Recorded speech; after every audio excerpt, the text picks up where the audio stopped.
Good day, everyone. For this session, we are going to tackle about IAS or PAS 10 events after the reporting period. If we are to define the terms here, if we say events, we talk about certain transactions, or we can also say happenings or occurrences involving the business. So these are business events. We have to classify the events happening as to whether they really have impact to the business or not. And then these events happen after the reporting period. The reporting period basically means the end of a quarter, a month, a semester, or a year. Under IAS 1, normally the period is 1 year because that's the requirement under our accounting standards. So we have to prepare financial statements of complete set, the 5 or 6 of them as explained in IAS 1 at the end of at least after 1 year. So again, that's the requirement. And it happens after the reporting period because if the transactions happen within that particular year, like on or before that year, then no question as to when do we have to include them. They have to be included in that period also. So an accounting question or consideration would occur or happen if ever these events would actually happen right after the reporting period but before the financial statements are authorized for issuance. So I will discuss that more as we go into the source or PowerPoint presentation. So this is our presentation or lecture 8. So let's begin. Here are our objectives or outcomes so that at the end of the chapter, we can define events after the reporting period. And we can state now the accounting requirements for events after the reporting period. As defined, events after the reporting period are those events, happenings, occurrences related to the business, which can be favorable or unfavorable. Well, they can be favorable, for example, if they would enhance the statement of financial position or enhance the performance. Unfavorable if they would do the reverse. So example, they would incur more losses or they would incur more liabilities for the company, thus decreasing our equity and our profits in the process. And then they occur between the end of the reporting period, as said, let's say for a year, and the date that the financial statements are authorized for issue. So please remember that the date of the issuance of the financial statements are normally after the end of the year because in real life we cannot finish recording all transactions exactly at the end of the year. So take note, there are still those transactions that are still ongoing or they are going to happen on the last day. So for sure they will have to be recorded like next year, January 1 or days after, as soon as the source documents would arrive. So remember the source documents like official receipts, the checks, the sales invoices, those are our basis of recording. So what if they're not yet available? So we have to wait for those before we record the said transactions. And then the financial statements actually are authorized for issuance once they are completed. In that sense, the complete set and the management or the board of directors for corporations authorizes them for issuance. So they're now going to make a statement that we authorize the financial statements for issuance, and then the representatives would sign, let's say, the chief executive officer, the chief financial officer, and the operating officer. So those major components of the management or let's say the board of directors would authorize for the issuance. So let's say, for example, the end of the year is, let's just say for the year 2019, that's December 31, 2019. And then the deadline for the filing of the financial statements for the sake of BIR purposes for taxation is April 15, and that's 2020. So the authorization for issuance should happen in between those dates, enough for the management to issue for authorization and also for the audit to finally happen or occur. So the date of issuance, let's say, could be February, and then the audit report could be finished, let's say, by March, so that by April, everything is set. All right. Then there are two types of events after the reporting period. The first one, we call this the type 1. If this is like auditing theory already, the type 1 events are those events that happen after the reporting period and needs adjustment. So if we say adjustments, we have to make an adjusting entry or adjusting entries with the debit and the credit. Normally, we debit whatever the loss there is and credit the liability. So normally, that is the type of adjustment that we do, unless we're talking about also other items like omitted transactions or failure to record of transactions. So that could be like any other transaction normally processed in the accounting period. And then those that provide evidence of conditions that existed at the end of the reporting period. So really, they happen, they existed at the end of the reporting period, and then it's just that the events actually happen after, but the conditions already existed at the end of the reporting period. So the event is just the evidence then of that condition. On another hand, actually we have the non-adjusting events after the reporting period are still, they happen after the reporting period, but they are just indicative of conditions. So they just provide indications of conditions that arose after the reporting period. So for number one, if the conditions have already been existing, but the events are evidences of those conditions, the non-adjusting events are just indicative of conditions that arose after the reporting period, and they do not provide evidence of conditions that existed at the end. So meaning, they really are conditions that happened after the reporting period. And that's why for the first one, if we prepare adjusting entries, for the second one, we are going to prepare or we are just going to disclose them in the notes to financial statements. Now be careful, if we make adjusting entries, then for sure, they will also be disclosed in the notes to financial statements. But the second one, if, for example, we just prepare them in the notes to financial statements as disclosures, they do not undergo the normal adjustments and they will not be processed together with the other accounting elements or account titles to be part of the financial statements. So clearly, number two is just going to touch the notes aspect or part of the complete set of financial statements. Then if we want to be like very specific about this one, the management of a sole proprietorship is the owner or the proprietor.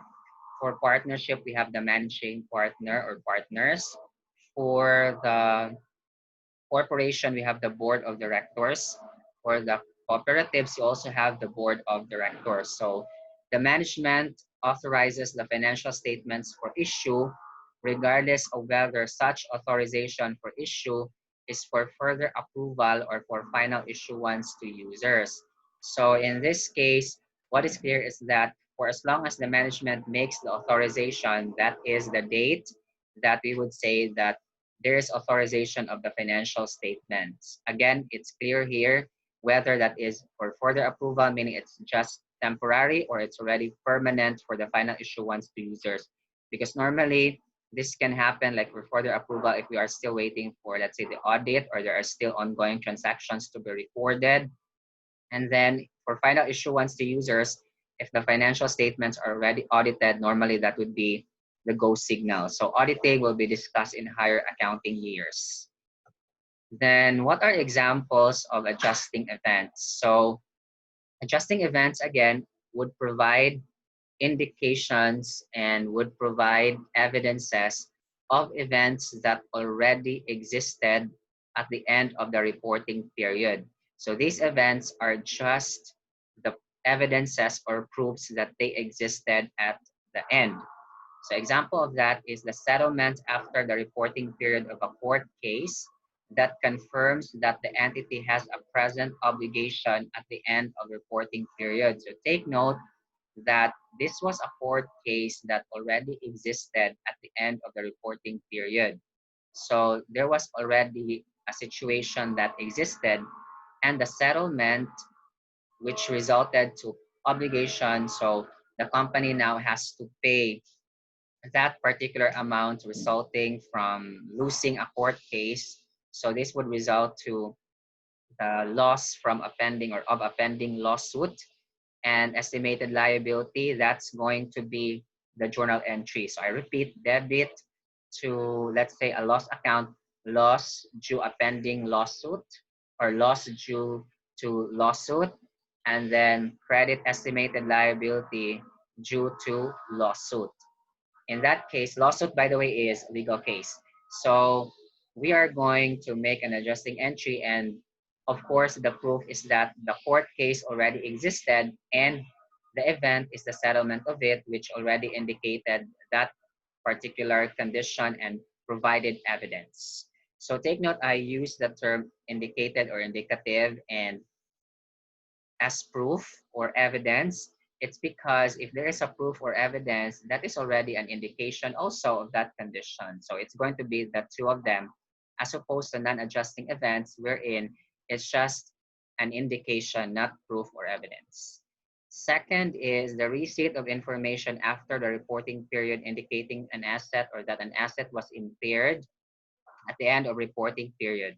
By the way, if you say asset was impaired, this means that the asset's recoverable amount, meaning its value to the company to provide benefits, is already lesser than the amount that was reported on the financial statement. So let's say the value to the company in terms of benefits would be 100, but its value on the financial statements is 120. So there is a 20 impairment loss. We will call that one as the term to be used. That's a loss. So in that case, take note the asset already existed at the end of the reporting period, and the impairment is the proof or evidence of that particular condition. So that's why it would result to an adjusting entry. First one is bankruptcy. Bankruptcy of a customer normally indicated a trade receivable carrying amount at the end of the reporting period, which is impaired. So adjusting event. Second is sale of inventories after the reporting period may give evidence to their net realizable value at the end of reporting period, because net realizable value for inventories is actually one of the two values in which we have to present inventories. Inventories are to be presented at the lower of cost or net realizable value. So net realizable value is actually the estimated selling price less estimated cost to sell or dispose. So in that case, it may indicate a net realizable value, which should be the value at the end of the reporting period, thus an adjusting event. Number three, the determination after the reporting period of the cost of asset purchased or the proceeds from assets sold before the end of reporting period. So the purchase and the sale happened already before and at the end of the reporting period. However, the determination of the correct or final values happen after the reporting period. Again, this is the proof or evidence of a condition or transaction or event that already happened at or on or before the end of reporting period. And then that will result to adjusting entry because it is an adjusting event. Number four, if there are any fraud or errors related to the financial statements in the ensuing or current year, in that case, that would result to an adjusting entry because it is an adjusting event that indicated already a condition at the end or before the reporting period ending. Okay, so those are just some examples of adjusting events. Now, what are other examples of non-adjusting events then? So this would require disclosures. A while ago, if these would require adjusting entries, and of course, they would be part of the processes of accounting, and they would be carried forward to the financial statements. They would also be part in the notes. But this one, only disclosures in the notes to financial statements. Example number one is if there would be changes in the market prices, like fair values, foreign exchange rates, and interest rates or market prices after the reporting period, well, they belong to after the reporting period or the next year. So that's why they have to be reflected only to those year, or let's say month or quarter or semester, depending on the period. Again, minimum 1 year.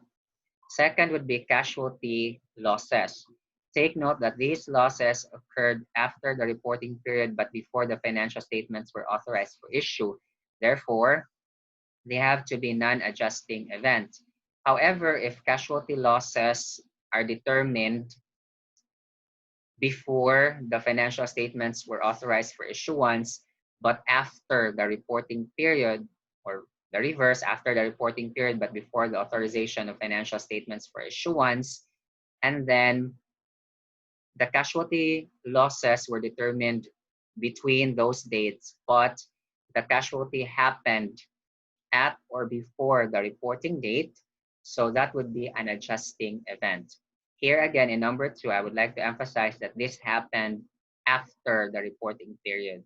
So that's why it should be reported on that period also next year.